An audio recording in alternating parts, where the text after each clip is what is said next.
Okay, so picking up where we left off, had a little bit of technical difficulties there. Anyway, the polar is built into your calculator, just like parametric is. It's a separate mode. So when we go into mode, we've got the function, parametric, polar, and sequential. So if we go down, select polar, hit enter, get that highlighted. Now, like we saw with parametric, our independent variables x, t, theta, and n. When we switched into parametric, our independent variable automatically became t, right, our parameter. Now if we switch into polar, our independent variable will become theta. So if I go into my y equals, it's now an r equals something, and if I type my independent variable, boom, there we get theta, okay? So we have r as a function of theta built into the calculator.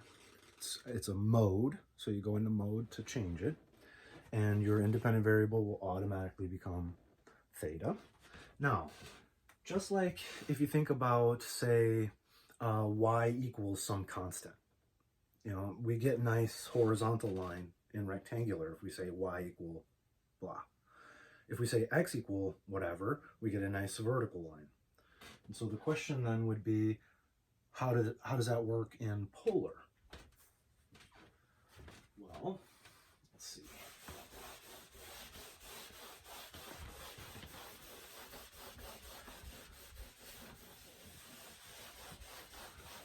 Let's say we hold theta to be constant.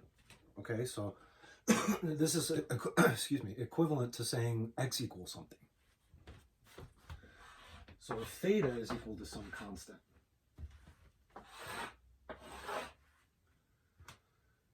okay, so we got to think about it just like we do in rectangular. If we have, say, x equal 2, then we say, well, that doesn't care about what y is, right? Regardless of what y is, y can run the entire range. Regardless, x is always equal to 2, yeah? So in the same way, theta is equal to some constant. So we've got some angle, theta, right? But this doesn't care about r. R can just range all over the place. So r could be this long, it could be this long, it could be that long, it could be that long, it could be negative, doesn't matter, right? So a fixed theta is a straight line. Yeah, straight line. On the other hand, let's say r is a constant. And this is the real advantage of polar, is watch what happens. See, r equals some constant is like saying y is some constant. That'd be a horizontal line. It doesn't care what x is. X can just run the entire range, and y is just 3, right? Likewise here, r is some constant. It doesn't care about theta. Theta can just range all over the place. It doesn't even matter. R is just this constant, okay? So r is a constant. Theta can be whatever. Theta, any direction, right? Those are all just r. Yeah? Nice. So r equals c, doesn't care about theta, it's just going to range all the way around and keep the radius at a constant value. That's a circle. Whereas in rectangular, we had to deal with the square root of r squared minus x squared and all that business. In polar, a circle is r equal a constant. That's so gorgeous. It makes life and everything else, all the calculus and everything, that much easier, right? Your circle, just by changing your perspective, goes from that nasty equation to just a constant. Just to show you, like, let's say, let's pick 3, r equal 3. Now, again, doesn't care, right, about theta, so theta will range, and we'll just say zoom 6. Bam. Well, you know, it's because the screen is not square. It looks like an oval, but It's a circle. Okay. Nice. Now, the other advantage to this is that in rectangular, we're always worried about whether something is a function or not, right? And that's why we have to deal with this plus or minus the root, because we have to ignore the other part and blah, blah, blah in order to make it function, right? Polar is very good at functionizing, or, you have an actual function, r is a function of theta, but on the plane, it's not going to give you a rectangular function. So things like spirals, yeah? Spirals. For example, if I say, r is equal to theta, right? Something like that, or r is equal to 2 theta, and that's right? As theta increases, theta is just going to run 0 to infinity or whatever, as it goes round and round and round and round. R is going to increase at the exact same rate, linear, right? So as our theta increases, R increases, and R increases, and R increases, and R increases. So we got a spiral. And it's that easy just to do it, right? Of course, these are infinitely not functions, yeah? If I drew a vertical line test, it would cross infinitely many times. But it's very, very easy. This is clearly a function. R is a function of theta. There are other figures that Polar is very good at. We got straight lines. We got circles. Those are super easy. Spirals. Lemniscates.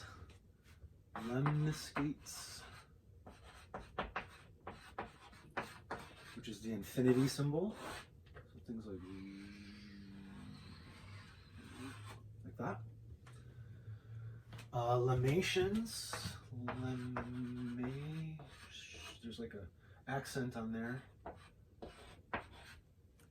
Lemmations, which like if you pour cream and coffee and then set the coffee cup near a windowsill, the light will reflect on the surface. You can see it in the cream. It'll form this sort of a shape, a lemmation. It's a cardioid with a loop in it. So they're like, see if I can do it. Yeah, well, sort of. That was not great.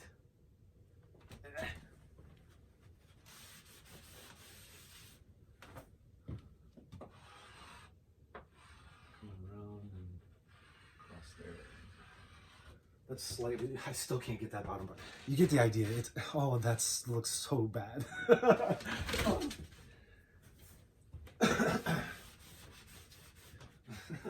The third time I draw it, let's try again.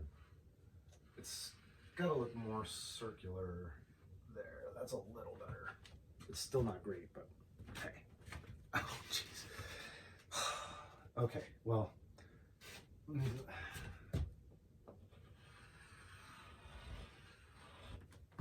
It's still bad.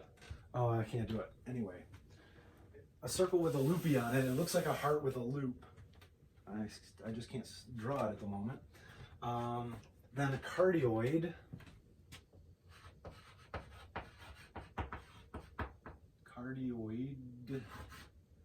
Which looks like a heart, where it's a lemation, but it comes to a point.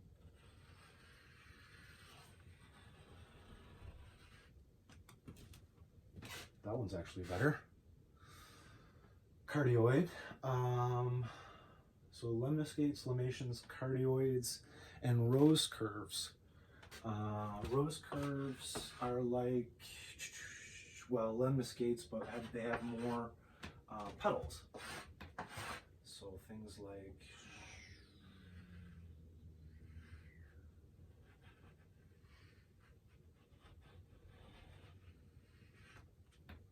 that's not too bad. Yeah. These are A cosine B theta and let's see, R equal A cosine B theta and R equal A sine B theta. And your B's, if they're even, you'll get twice as many petals. So like 2 theta will give you 4 petals. If it's odd, like 5 theta, it'll give you exactly that many. So 5 petals. Okay, so it's very good. Polar is very good for dealing with these sorts of shapes. They're relatively simple functions. In terms of polar, they'd be impossible to deal with, really, in rectangular. They're not even functions, right? Cool, okay. So let's see. Let's say we have, I don't know. Let's say we've got the point -5, -5√3. So we've got this point in rectangular space. And we say, okay, what's its equivalent in polar? How do I figure out what r and theta are? Well, let's see. R is the square root of x squared plus y squared. So -5 squared plus -5√3 squared. Let's see, square root, we've got 25 plus 25 times 3, 75.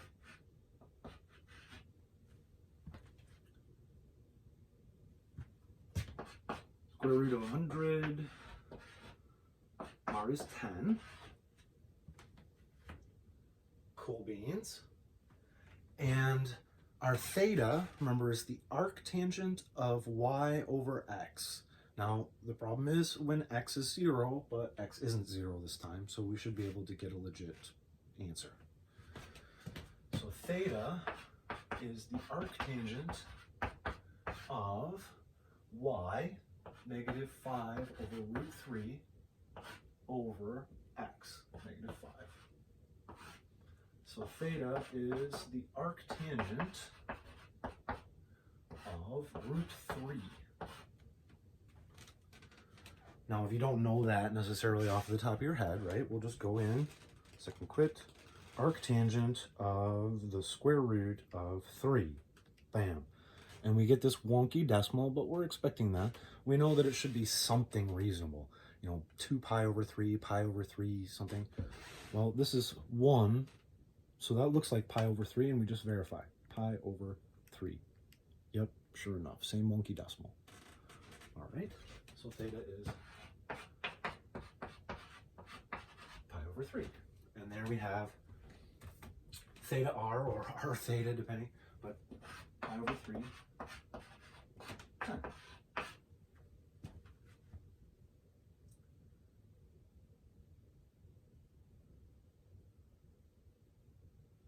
Oh, aha. Gotta mentally double check yourself. Okay, so I'm looking at this and I'm going, okay, be careful. Arctangent is domain restricted, right? So I'm going, okay, those negative, negative, that should be negative, that should be in the 3rd quadrant, right? Those negative negatives disappeared when I took my arctangent. I just got a positive value. So let's see. I really need to shift that over by pi, don't I? I need to get it over into the 3rd quadrant. So I need to add pi, 4 pi over 3, -10? No, 10.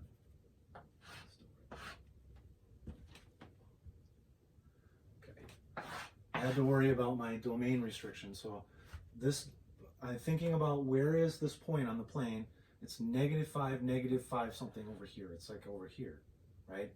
So when I did my arctan, I got the reference angle, pi over 3. And I'm like, okay, I got to add pi to that, actually, in order to get over into the correct quadrant. The radius is still going to be positive. Okay, let's go the other direction. Let's see. If I have, say,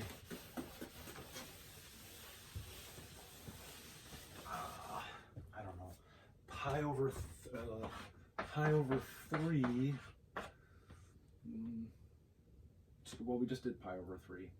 It doesn't. Let's say pi over 6. 4. Pi over 6, 4. So that's going to be something like pi over 6, 4, like out here somewhere, like this.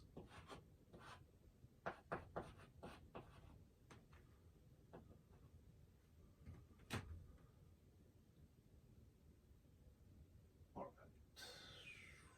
So, to get x, we're going to go r cosine theta. R is 4 cosine of theta. So 4, let's see, cosine of pi over 6, is that something reasonable? Is that a half? Cosine pi over 6. Nope. What is that? Root 3 over 2? Yeah, root 3 over 2.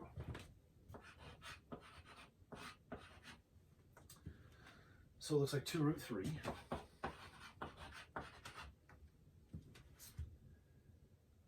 And y is r sine theta, so 4 times the sine of pi over 6.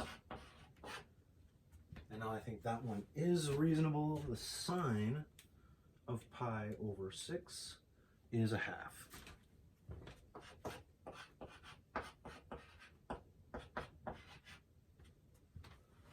It's 2. All right, so there we've got the x value is 2 root 3, and the y value is 2.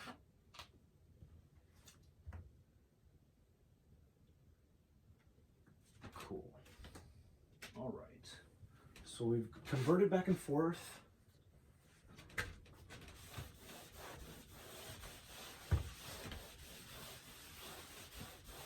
Let's look at the calculus. Now, in terms of parameterizing in terms of theta, so in the sense of parameterizing in terms of theta, looking at polar as a parametric equation with the parameter being theta, things are nice. They're very easy. They're just like doing parametric equations. But once you actually write it out in strictly polar, it gets a little nastier. It's still the same diff, but we got to remember that r is a function of theta, right? R is some function of theta. So x is r cosine theta. So it's some function of theta, cosine of theta. And y is r sine theta. So again, a function of theta times the sine of theta. Which means that when I do my derivatives, right, I'm going to do dx d theta and dy d theta in the same way as I do parametrics. The trouble is they're products. So it's a product rule, and that makes it look, or makes it more work intensive, right? Because we have to use a product rule. But dy dx, the derivative for a polar equation, well, it's just dy d theta, divided by dx d theta.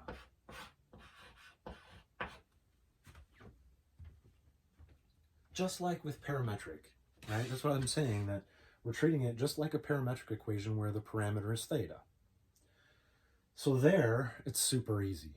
And likewise, writing the derivative, it's the same idea. We just got to remember to divide by dx d theta again, right? The second derivative, d square y dx squared, is the derivative with respect to theta of the first derivative, dy dx, divide again by dx d theta. So it's identical to doing parametric in that sense. But the trouble is, like I say, dy d theta and dx d theta, these are products. So it's a product rule. So let's write it out just to see it in its glory, I guess. Dy d theta, so we have the derivative of the first times the second plus the first times the derivative of the second. Now the derivative of the sine is the cosine.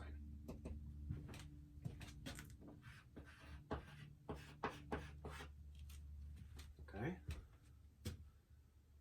So that's just product rule on the y function there. Derivative of the first times the second plus the first times the derivative of the second. And now I got to do the same thing, right? Divide by dx d theta. So I got to do the same thing here. We've got the derivative of the first times the second plus the first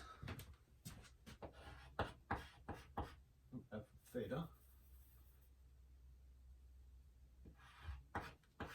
first times the derivative of the second. Now the derivative of the cosine is negative sine, so that'll be a minus sine theta.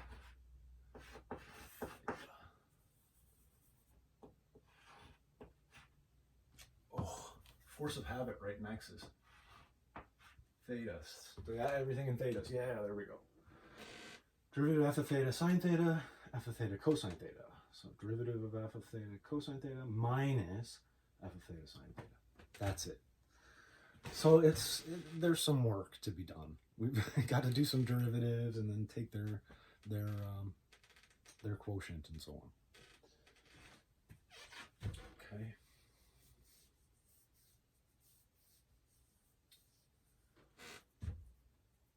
Good. So let's say r is 2 sine theta. 2 sine theta. So let's find dy dx.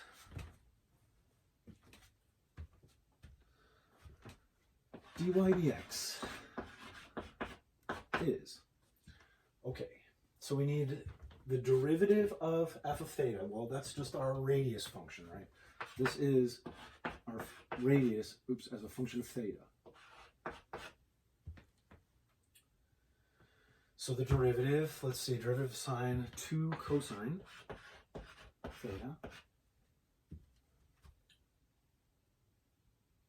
times the sine of theta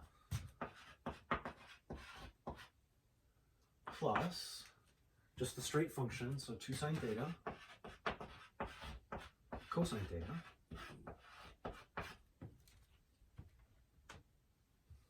divide.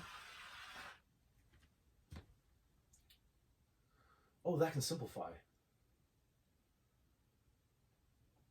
Nice. Well, okay. Let's see, the derivative, again, derivative of sine is cosine, so 2 cosine theta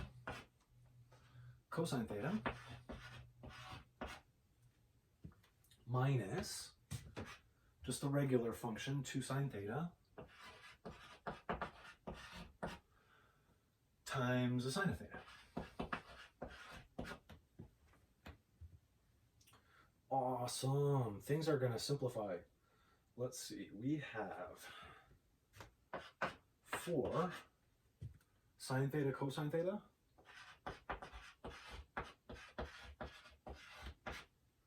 over, now this is 2 times the cosine square minus, oh, it's a minus, not a plus, sugar. I can't just get rid of that, can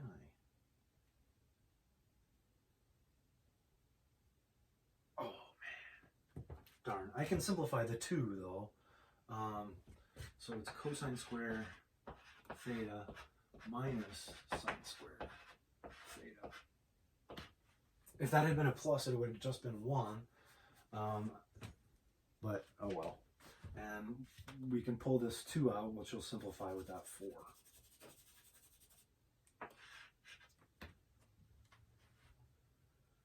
Okay, so there you go.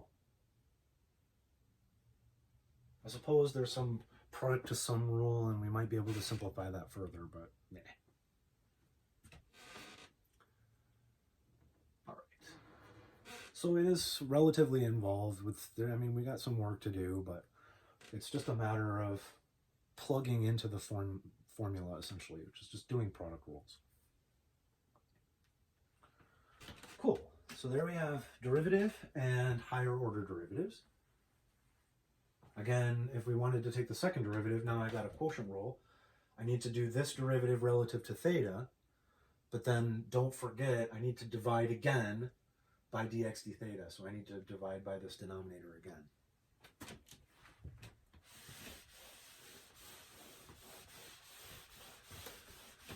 All right, so derivatives are just like for parametrics, except once you write them out, they're a little ugly.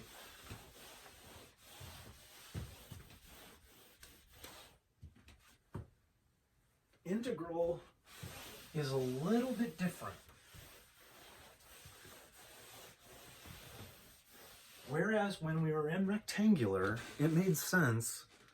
It was like just perfectly natural to use rectangles to approximate our areas, right? And we just added up infinitely many rectangles and made them infinitely thin, and bam, we get our area. Now we're in a world where we're rotating, right? Things aren't static and straight lines, rectangular. It's going around and around. So the shapes that we use to approximate the area that we need to be a little bit different. And in fact, what we're going to do is, if I have some function, r of theta,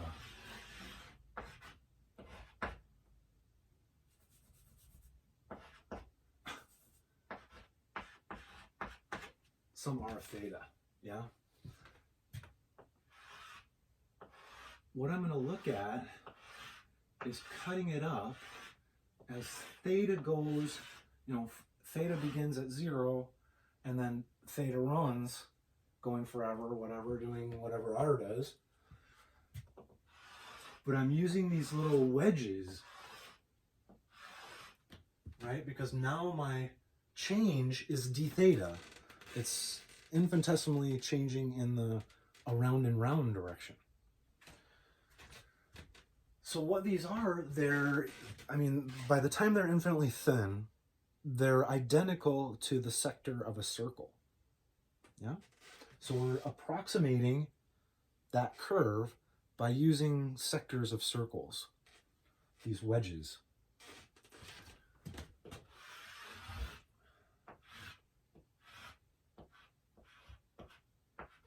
Right? They look like that.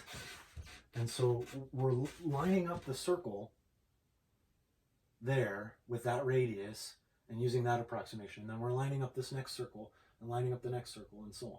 Yeah? The area of a wedge, of a sector of a circle like that, is 1/2 theta r squared. Okay? So we're going to use that. We're using that shape, 1/2 theta r squared.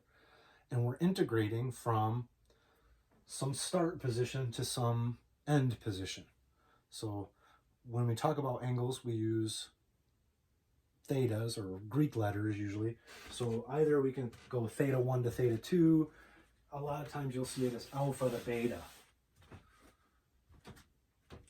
So we have 1/2, because of course I can pull the constant out, integral alpha to beta, or theta 1 to theta 2. Those are two angles, yeah, of r as a function of theta squared d theta.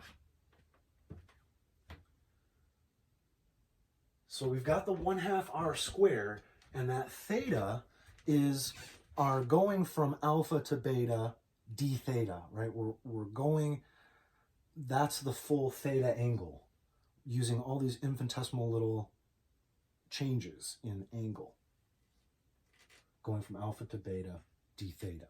That is our theta angle up there.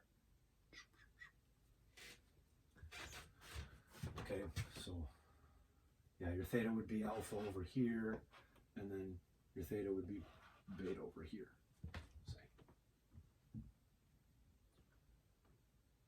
Okay, so it's slightly different than we're just used to. I mean, normally to do the integral, we just integrate from a to b f of x dx. So it's a little different, but that's it. Okay, so again, like I said before, the hard part of these really is the trig. It's finding your bounds. Like, where do I need to start and stop and that sort of thing. It's not the calc. Once we've got this formula, it's just plug and chug from there. Okay. But let's try...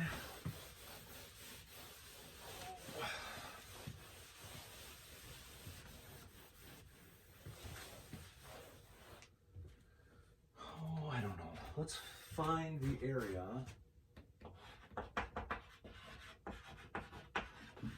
Find the area of 2 petals of r equal 4 sine 3 theta.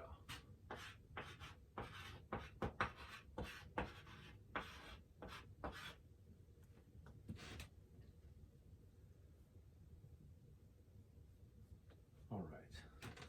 So let's go to our handy dandy calculator and just take a look, just graph it, and see what it is exactly that we're looking at.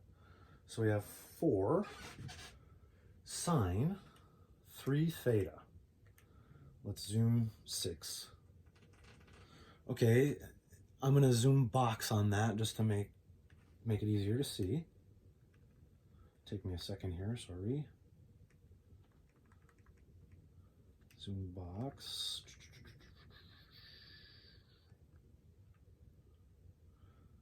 It's got an odd number in there, so it should have exactly as many petals, and it does. That looks a little better. So we've got this rose curve. Its amplitude, right, is 4. So that radius out here is 4, where it's at max, and it's got 3 petals. It's an odd number in there, so it's got exactly as many. So we're asked to find the area of 2 petals, which means we need to find out what are the bounds.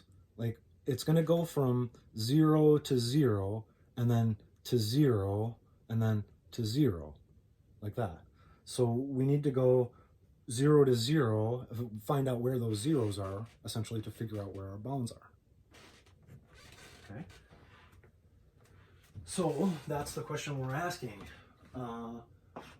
Where is 4 sine of 3 theta equal to 0? Right, because then it'll be in the center, and then we'll get one complete petal. Like I said, it's not the calc that's hard, it's the trig. We got to solve this now. So we got the sine of 3 theta equal to 0. Okay, no problem. 3 theta is the arcsine of 0. Now, the arcsine of 0 is domain restricted. So we got to think about this. There's more than one place where the sine is 0. The sine is 0 at 0, pi, 2 pi, 3 pi, 4 pi, at any multiple of pi. In other words, n pi. Yeah?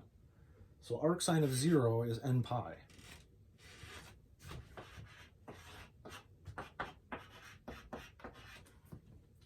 The sine will be 0 at every multiple of pi, is what I've just written there. So we get theta is n pi over 3. Okay, so every multiple of pi over 3, r will be 0. Nice. So one of my petals should go from 0 to pi over 3, And then the next one should go from pi over 3 to 2 pi over 3. Now, let's make our life easier. I was going to actually do that whole thing out.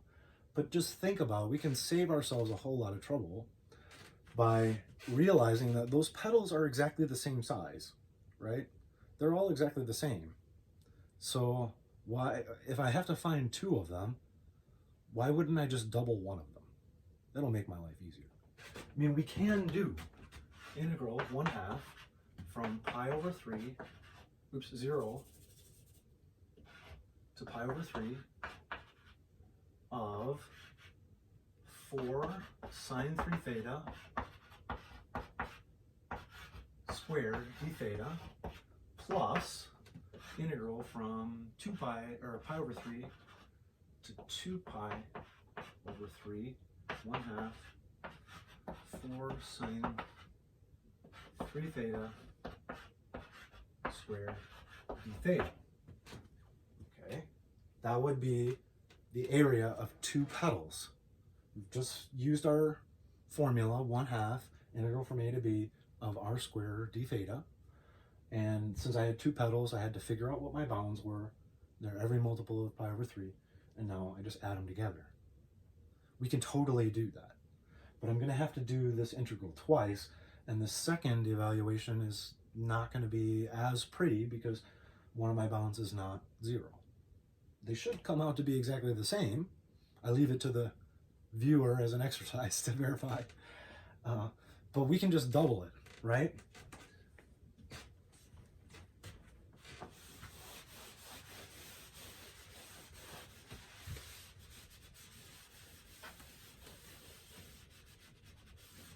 Trying to illustrate for you again how often the idea of symmetry saves us boatloads of work, right? So all I have to do is double it, which is just going to get rid of that half, right? So I have the integral from 0 to pi over 3 of 16 sine square of 3 theta d theta. Can pull the 16 out. 0 to pi over 3. Sine square of 3 theta, we know how to deal with this. A sine square, we use power reduction, yeah? It's 1 minus the cosine of 6 theta.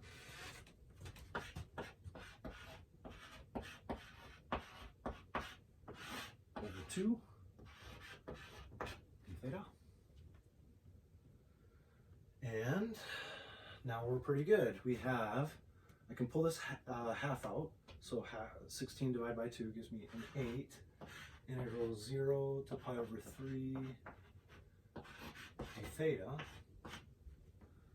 minus, pull the half out again, 0 to pi over 3 cosine of 6 theta d theta. Now that's a u sub, but I don't care, right? Because that 1/6 is just going to come outside. So integral of cosine of u is going to be sine of u.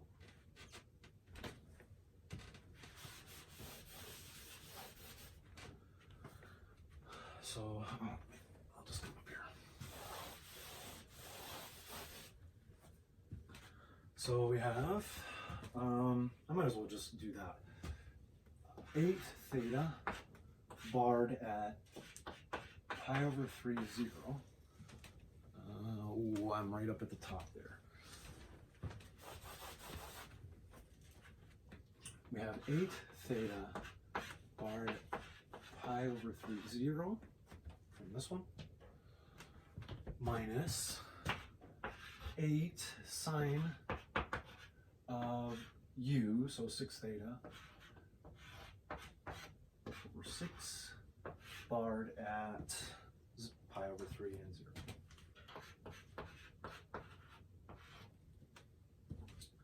Now I was lazy there, and I just simply back subbed for my u, since it was just a 6 theta, rather than evaluating and changing my bounds.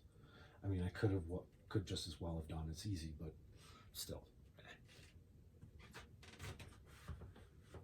Okay, sweet.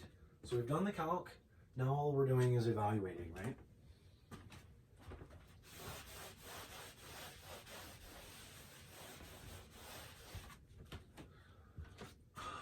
All right, we've got 8 pi over 3, which the second one zeroes out. Let's see, minus, does the second one zero out? Well, it would be 6 times 0. The sign of 0 is 0. So the second one will zero out. And we have 4/3 sine of 6 pi over 3. Well, 6 pi over 3, that's 2 pi. Sine of 2 pi is 0. 8 pi over 3. And this is an area, units squared.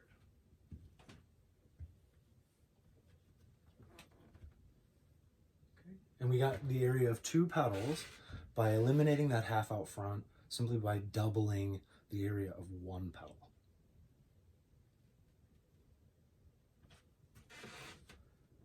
Nice.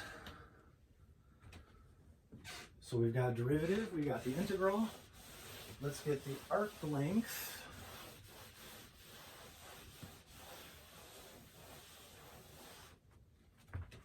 Arc length, just like before, is the integral from alpha to beta ds.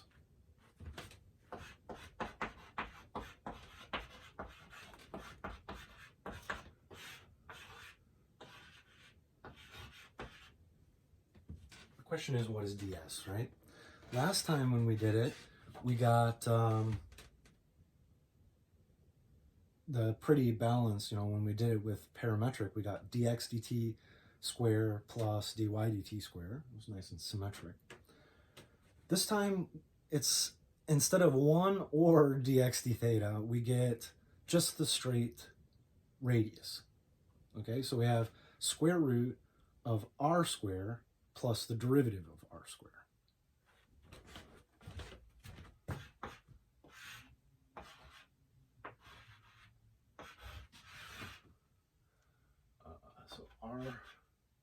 Let's say r theta square plus r prime of theta square d theta. Okay, so it's the straight arc length, or the straight radius there on our arc length, the radius square plus the derivative of the radius square. And similarly for the surface area, if we revolve around an axis, just like before, it was 2 pi r ds. This is our ds, so it's the same deal, 2 pi r ds for the surface area. So it's revolved, an area that's revolved. We can either go around the polar axis, which is the horizontal way, or go around the line theta equals pi over 2, which is this way. Polar axis this way, line theta equals pi over 2 this way. Polar axis is theta equals 0. Okay, so we've got the surface area of this revolved region. Again, it's 2 pi r, alpha to beta. R is a function of theta. ds, so square root r of theta squared plus derivative of r squared d theta. So 2 pi r ds, same deal.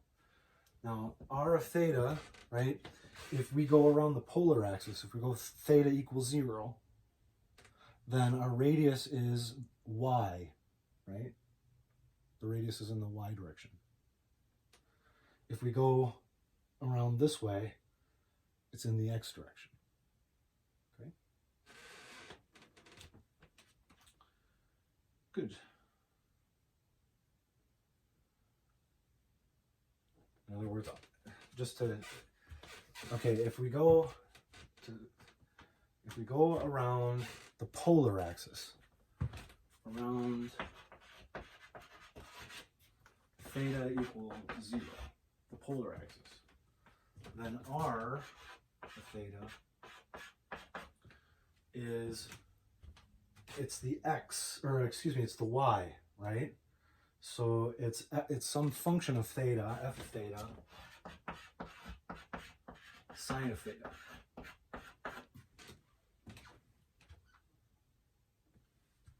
This way. It's the y part. If we go around this way, right? Theta equal pi over 2, then r of theta is the x component. So f of theta cosine.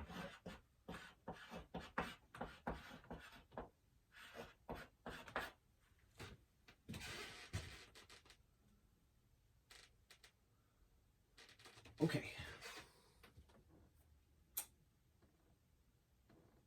Those are our formulas. Let's see how we doing on time. Pushing off toward an hour here, so let's see. Let's try to find the arc length.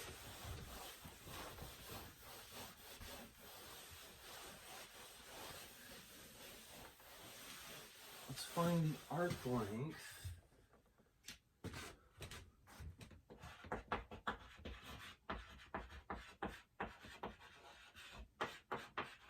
of r equal 4 sine theta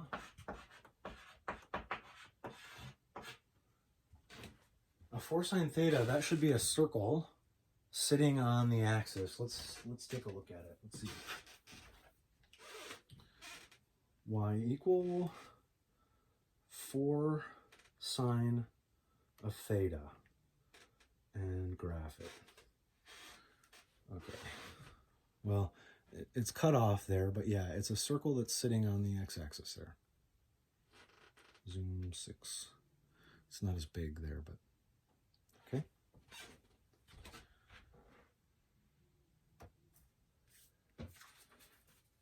And, oops, there, let's see. Okay, so we're looking for the arc length of 4 sine theta on the interval from, say, 0 to pi.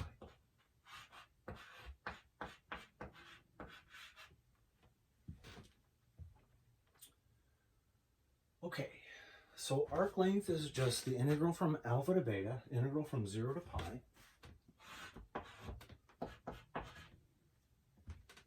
of ds. So square root, we've got r squared, 4 sine theta squared, plus, now we've got the derivative of r. Derivative of r is a function of theta is 4, derivative of sine is cosine.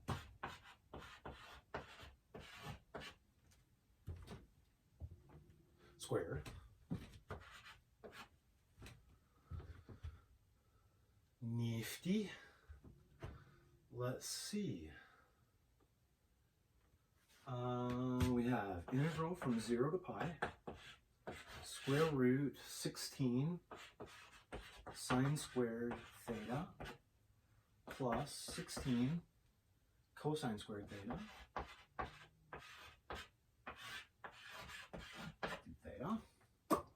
I can pull that common factor of 16 out, and then the square root of 16 is 4, so I can pull that 4 completely outside.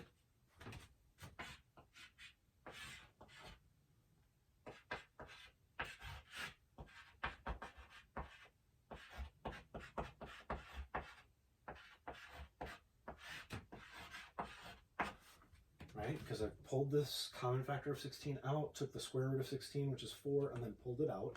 So all I have left underneath is sine squared plus cosine squared, but that's just 1. So I have 4 times the integral from 0 to pi d theta.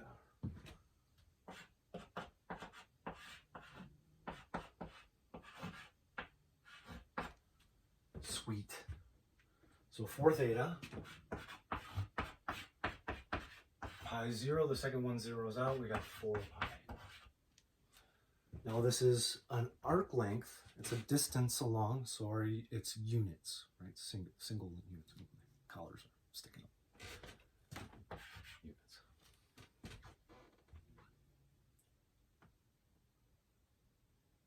Awesome.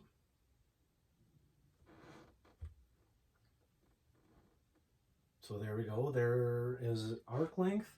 And let's do a surface area 1.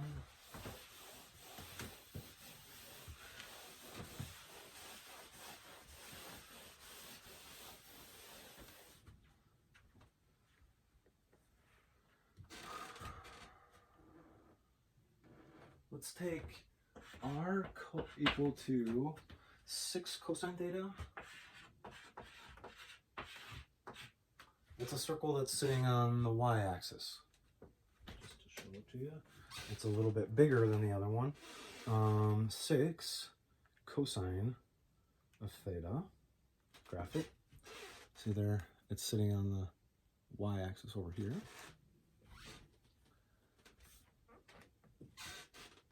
And let's put it 0 less than or equal to theta less than or equal to pi over 2.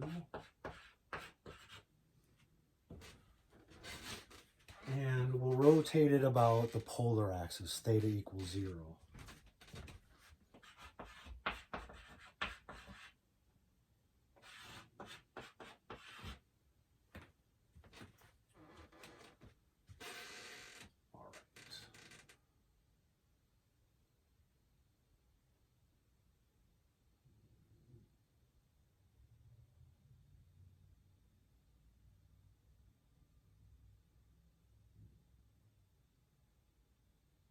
Okay, so we have the surface area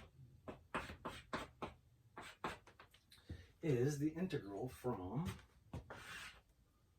0 to pi over 2, 2 pi. Now ds, let's see, is over here. We have our radius squared, 6 cosine theta squared plus, we need to take the derivative, square d theta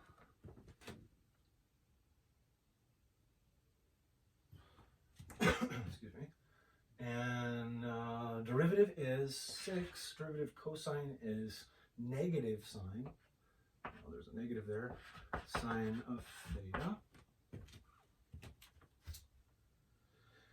And let's see, our radius, it's going around, so it should be f of theta, sine of theta. It's the y, right? 6 cosine theta, sine theta.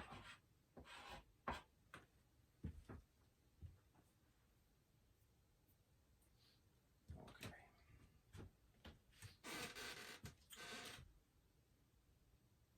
Good. Now let's see, we can pull that out. We got 12 pi, integral 0 to pi over 2, cosine theta, sine theta. Let's see what's under here. Well, I can pull that, I've got a 6 square, right, in both of those terms. So that's a 36. I can square root it, that's a 6, and I can pull that out. So 6 times 12, 72. And then I'll get cosine squared plus sine squared again, which is just 1. So square root of 1, that's actually just going to go. Noise. Just like in the last one.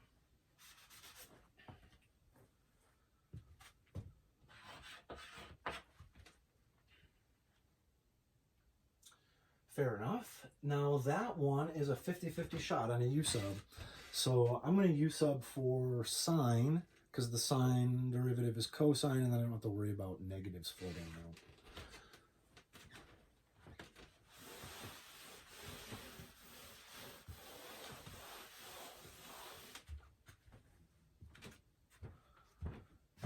So let's see, 72 pi integral 0 to, well, I should wait because I'm going to do a u sub here. I've got u du, right? If u is the sine of theta, then du is the cosine of theta d theta. And let's see, u is the sine of theta.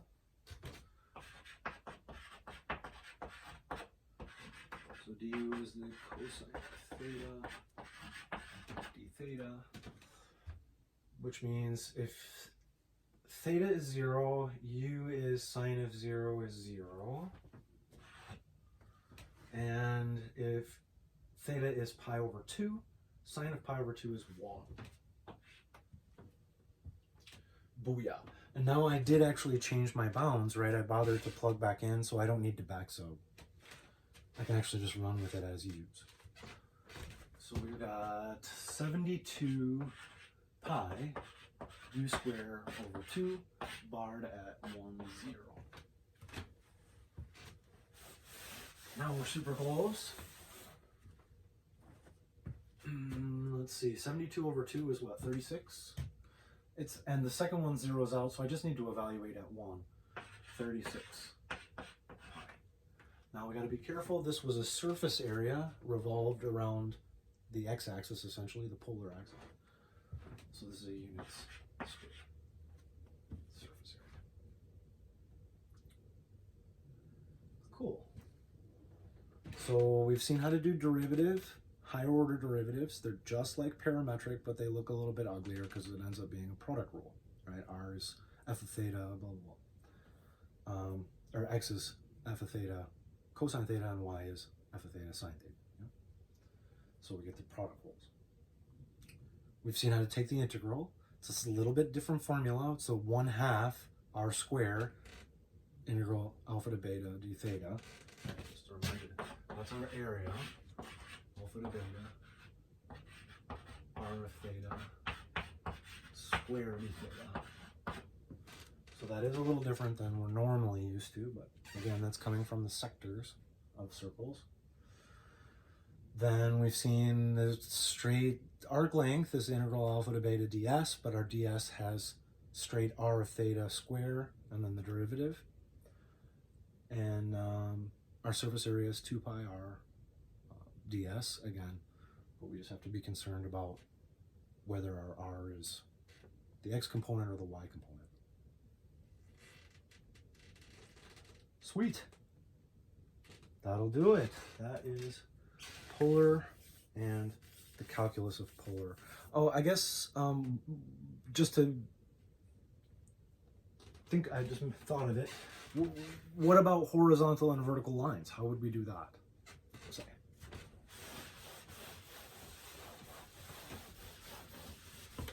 Let's say I have horizontal line, y equals 3. So it's, in rectangular, how am I gonna figure out how to do this in polar? Well, polar is just r as a function of theta. So I look at this and I go, well, what's y? Y is r sine theta.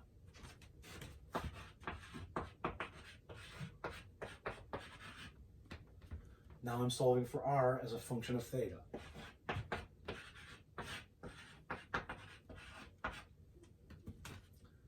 Right? So r equals 3 over the sine of theta. That should be a horizontal line at y equals 3. Well, let's take a look. Go y equal, let's clear out the stuff we had there. And let's go 3 divided by the sine of theta. Zoom 6. Bam. Horizontal line at y equals 3. And likewise, if I wanted a vertical line, it's the similar idea. If, say, x was equal to 2, well, x is r cosine theta. So that must be equal to 2. R is 2 cosine, 2 over the cosine of theta. And let's double check that. 2 over the cosine of theta. Graph. And there we go. There's our vertical line at 2. Okay. So again, just practice with conversions. We get something crazy weird. It looks nasty in standard form, you know, something like x squared plus y squared equals 4. Well, we know what x squared plus y squared is. It's r squared. So I can just simply sub in.